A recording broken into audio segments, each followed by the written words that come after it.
মাহমুদুর রহমানকে আপনি মুখ চাপা দিতে চাননি, তার পেপার বন্ধ করে দেননি, তাকে হত্যা করতে চাননি, তখন আপনার নুরুল কবিরা কোথায় ছিলেন? আমার নয়া দিগন্ত যখন জ্বালায় পোড়ায় দিলেন। আর তা বাদ দেন, বয়স্ক একজন সবচেয়ে প্রবীণ সাংবাদিক সংগ্রামের আসাদ সাহেবের দাড়ি ধরে যখন টানলো, তখন তো দেখলাম না আপনি নুরুল কবির কয়জন মন্ত্রীর কাছে ফোন দিয়েছিলেন। নয়া দিগন্ত গত 15 বছর ক্যান্টনমেন্টে নিষিদ্ধ ছিল, বাংলাদেশের সমস্ত ক্যান্টনমেন্টে নয়া দিগন্তে ঢুকতে পারতো না। টকশোগুলোতে দেখেন, যেদিন জামাতকে টার্গেট করে বসবেন সে দেখবেন ওখানে জামাতের কেউ নাই।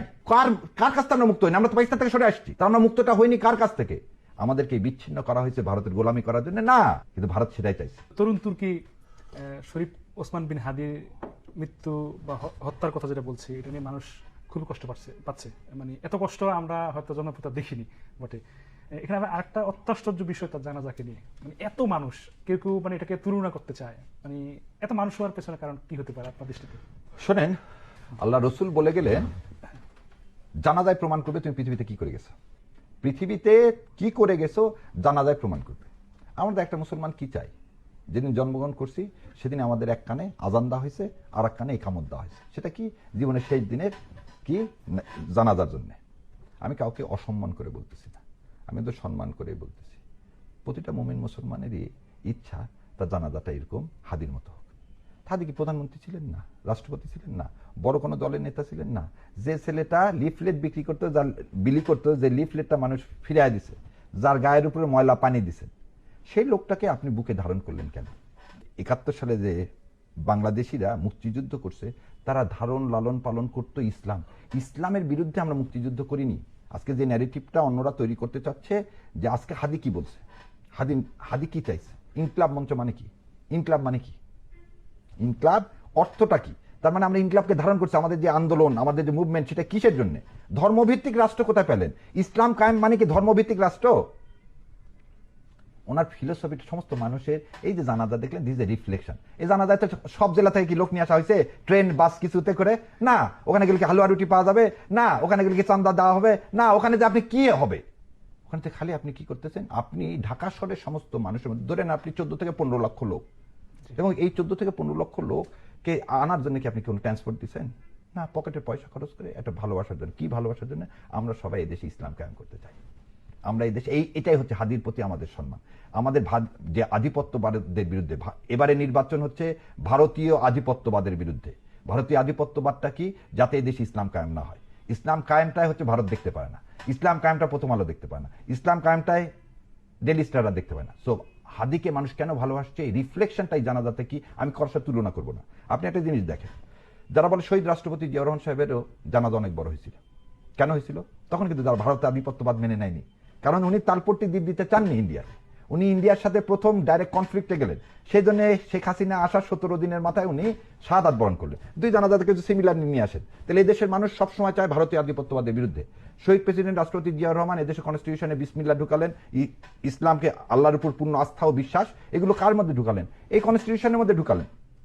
সমাজতন্ত্র, ধর্ম নিরপেক্ষতা থেকে আমাদের যে অরিজিনাল আইডেন্টিটি সেটা ফিরিয়ে নিয়ে এসে দিয়েছিলেন।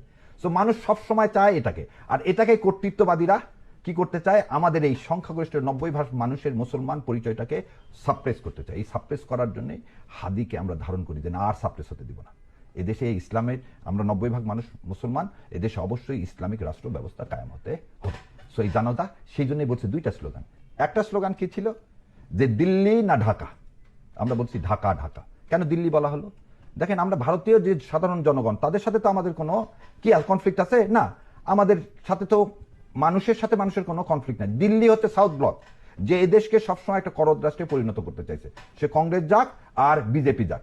আপনি একটা জিনিস কেউ ভালো করে বলে না। শোনেন, আমরা যখন ইসলামের কথা বলবো তখন আমরা হয়ে যাই টেরোরিস্ট। সেটা বাংলাদেশের বেলায় বলেন, পাকিস্তানের বেলায় বলেন, আফগানিস্তানের বেলায় বলেন, ইরানের ব্যাপারে বলেন, পৃথিবীর যেখানে মুসলমান, লিবিয়া বলেন, ইরাক বলেন, যেখানে সেখানে টেরোরিস্ট। আর গুজরাটের টেরোরিস্ট যে প্রধানমন্ত্রী হয়ে আছে, তার বিরুদ্ধে কিন্তু আপনারা একবারও যান, গুজরাটের লোককে জিজ্ঞাসা করেন টেরোরিস্ট কে, কাশ্মীরের লোককে জিজ্ঞাসা করেন টেরোরিস্ট কে। গত 15 বছর একটা মসজিদে তো দোয়া করতে ভুলে গেল সমস্ত হুজুরেরা, কাশ্মীরের মুসলমানদেরকে সাহায্য করা আল্লাহ গায়েবী দিয়ে সাহায্য দিয়ে করলেন না। সেই জন্য দ্বিতীয় স্লোগানটা আসলো, গোলামি না আজাদি, আজাদি আজাদি। আজাদ মানে কি? যে সংগ্রাম, মানে আমি এখনো মুক্ত হইনি। কার কাছ থেকে আমরা মুক্ত হইনি? আমরা তো পাকিস্তান থেকে সরে আসছি, তা আমরা মুক্তটা হইনি কার কাছ থেকে? আমাদেরকে বিচ্ছিন্ন করা হয়েছে ভারতের গোলামি করার জন্য না, কিন্তু ভারত সেটাই চাইছে, এবং সেই বন্দোবস্তটাই করছে হাসিনা। এবং শেখ মুজিবুর রহমান, এবং এই দুইজনের প্রেতাত্মারাই হচ্ছে আজকে প্রথম আলো এবং ডেইলি স্টার চালায়। সো বিল্ডিংকে আক্রমণ করা যাবে না, আদর্শকে আক্রমণ করতে হবে, এই কথাটা হাদি বারবার বলে গেছে। এবং এই আজাদির সংগ্রামটা আমাদের হচ্ছে কোনো বিল্ডিং এ আগুন দেয়, মুসলমান কোথাও আগুন দেয় না, মুসলমান কোনো ভাঙ্গাচুর করে না। আপনি এই যত অপপ্রচার দেখবেন, আপনি এক জায়গায় যখনই বলা আপনি একটা প্রমাণ দেখেন, তখন প্রমাণ দেখাতে হবে না। এতে হিন্দু ছেলেটাকে জ্বলন্তভাবে পুরো মেরে ফেলে দিল, এটা তো ধিক্কার জানায়। এখানে কি বলা হলো, তাকে ধর্ম ইস্যুতে হয়, সে একটা গার্মেন্টসে চাকরি করে, সেখানে পরিকল্পিতভাবে কি করা হলো, হত্যা করা হলো। এই পরিকল্পিত হত্যার সাথেও আপনি ইসলামকে ত্যাগ করার চেষ্টা করতেছেন, ইসলামকে ত্যাগ করছো। এই না, এই আজাদির মুভমেন্ট, এই জানাজা থেকে আমরা নিচ্ছি যে আমরা আর কখনো ভারতীয় আধিপত্যবাদ মেনে নিব না, এবং ইনশাল্লাহ আল্লাহ যতদিন আমাদের জীবিত রাখছে এই আন্দোলন, এই আজাদির মুভমেন্ট চলতেই থাকবে। আচ্ছা ভাই, যে এটা প্রশ্নটা আমার বাইরে ছিল, বাট আপনার কথার প্রেক্ষিতে উঠলো যে দুটো পত্রিকার কথা বললেন, তারা যে ন্যারেটিভ তৈরি করে বা যে রিপোর্ট তৈরি করে, এটা আমরা পড়ি, দেখি, ইম্প্যাক্টও আমরা দেখি, কিন্তু আমরা দেখি যে তাদের সাথে আন্দোলনে যাওয়া হয়, যে অ্যাটাক করা হয়। কিন্তু বিষয়টা কি এরকম হতে পারে না যে তাদের সাথে বসা বা প্রমাণ করা যে আপনারা যে রিপোর্টটা করলেন দেখান। আমি যদি উদাহরণ দিই যে একজন মেজর ছিলেন জিয়াউল আহসান নামে, তাকে 3 বার মৃত্যুদণ্ড দেওয়া হয়েছে, তাকে জঙ্গি বানানো হয়েছে, কিন্তু এখন তো মানে তাদেরকে প্রশ্ন করা যেতে পারে। আপনার এই কথাটাতে একটা জিনিস আপনি বলে, ডেইলি স্টারের গোল টেবিলে আমাদের মতো লোককে ডাকা হয় না, খেয়াল করে দেখবেন। ডেইলি স্টারের গোল টেবিল যে বৈঠকগুলো হবে, সেখানে কিন্তু আমাদের মতো লোককে ডাকা হবে না। এই চ্যানেলগুলো যেদিন জামাতের চরিত্র হরণ করবে, সেদিন জামাতের কাউকে ওখানে ডাকা হবে না। আপনি টকশোগুলোতে দেখেন, যেদিন জামাতকে টার্গেট করে বসবেন, সে দেখবেন ওখানে জামাতের কেউ নাই। সো আপনি আমার সাথে, যেমন একটা জিনিস বলি, কি বললেন এনারা যে গত 54 বছরে নাকি কোথাও আগুন দেওয়া হয়নি। আরে 12 বছর আগে তুমি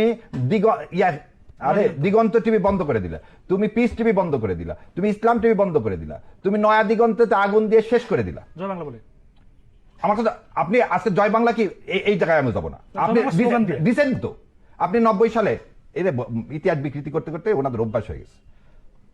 দৈনিক জনতা বের হতো, সানাউল্লাহ নুরি ছিল তার সম্পাদক, সেই জনতা হচ্ছে এরশাদ সাহেবের পেপার ছিল, সেটা জনতা টাওয়ারে। আপনি জনতা টাওয়ার ভেঙে চুরমার করে দিলেন, প্রেসের সবকিছু বন্ধ করে দিলেন। এবার আপনাকে আরেকটা জিনিস বলি, আপনি তো ওনাদের সাথে বসতে বলেন, ওনারা তো খুব কান্নাকাটি করলো, সব শেষ হয়ে গেছে, একদিনের মধ্যে আবার পেপার বের করে ফেললেন কিভাবে? তখন আপনি জানতেন, এবং এই নুরুল কবিরকে আমি ধন্যবাদ দিই, উনি বলছেন যে ওনারা জানতেন এখানে আক্রমণ হবে এবং কি হবে, এটা কিছু হবে। তাহলে আপনি ইস্যু তৈরি করার জন্য কিন্তু নিজের লোককে দিয়ে আপনি করাননি, এটা প্রমাণ করেন। এখন আমার ব্যক্তিগত ধারণা ভাই, এই আগুনটা প্রথম আলো রায় দিয়েছে, কারণ না হলে পরের দিন ওনারা পেপার বের করতে পারে না, এটা অসম্ভব। আরেকটা কমপ্লিট প্রশ্ন হচ্ছে যে আরেকটা মানে এরকম পত্রিকা কেন মানে হচ্ছে না বাংলাদেশে? কারোর সাথে তুলনা করবেন না। আপনি একটা জিনিস, আমি এখন আপনি যদি দেখেন প্রেস ক্লাবে হোয়াইট সার্কুলেশন নিউজ পেপারের, এটাতে আপনি প্রথম আলো যদি বলেন আমার 5 লাখ কপি যায়, তাহলে আমাকে সেটা বিশ্বাস করতে হবে, নাম্বার 1। নাম্বার 2, নয়া দিগন্ত গত 15 বছর ক্যান্টনমেন্টে নিষিদ্ধ ছিল, বাংলাদেশের সমস্ত ক্যান্টনমেন্টে নয়া দিগন্ত ঢুকতে পারতো না, আমি জানি না আপনি জানেন কিনা, সংগ্রাম ঢুকতে পারতো না, আমার দেশ বন্ধ করে দিলেন আপনি। তাহলে গত 15 বছর আপনি যদি সচিবালয়ে ঢুকতে পারতেন না, তাহলে সার্কুলেশনটা আপনি আর একটা জিনিস, প্রথম আলো না থাকলে আমি কি হতে পারতেছি না, আমি একটু সেকুলারিস্ট হতে পারছি না, আমি একটু জাতে উঠতে পারতেছি না।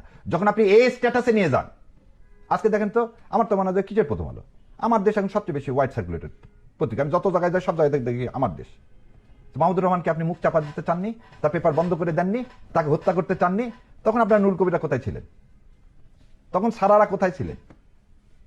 আমার নয়া দিগন্ত যখন জ্বালায় পোড়ায় দিলেন। আর তা বাদ দেন, বয়স্ক একজন সবচেয়ে প্রবীণ সাংবাদিক সংগ্রামের আসাদ সাহেবের দাড়ি ধরে যখন টানলো, তখন তো দেখলাম না আপনি নুরুল কবির কয়জন মন্ত্রীর কাছে ফোন দিয়েছিলেন, কয়জন মন্ত্রীর কাছে ফোন দিলেন? সারা আপা কয়দিন এসে, শাহবাগে এসে কয়দিন আপনি প্রতিবাদ করলেন? ডেইলি স্টারের মতিউর রহমান এসে কি জন্য বললেন না যে ওনার মতো সাংবাদিকের কাজ করা ঠিক হয়নি? ও, উনি তো ইসলাম চায়, উনি তো মুসলমান। তাহলে সমস্যাটা আসলে কি পেপারে না, সমস্যাটা হচ্ছে যে ইসলামের কথা বলবে, মুসলমান হবে, তাহলে আপনাদের কি একটা এলার্জি আছে। এখনকার সংগ্রাম ভারতীয় আধিপত্যবাদের বিরুদ্ধে, আর ভারতীয় আধিপত্যের বিরুদ্ধে কারাই দাঁড়াচ্ছে? মুসলমানরা দাঁড়াচ্ছে। সো আপনারা যুদ্ধ ঘোষণা করতে চাচ্ছেন মুসলমানদের এগেনস্টে, এবং সেই জন্য হাদির প্রাণ নিচ্ছেন, আমাদেরও প্রাণ নিতে চাচ্ছেন, নেন।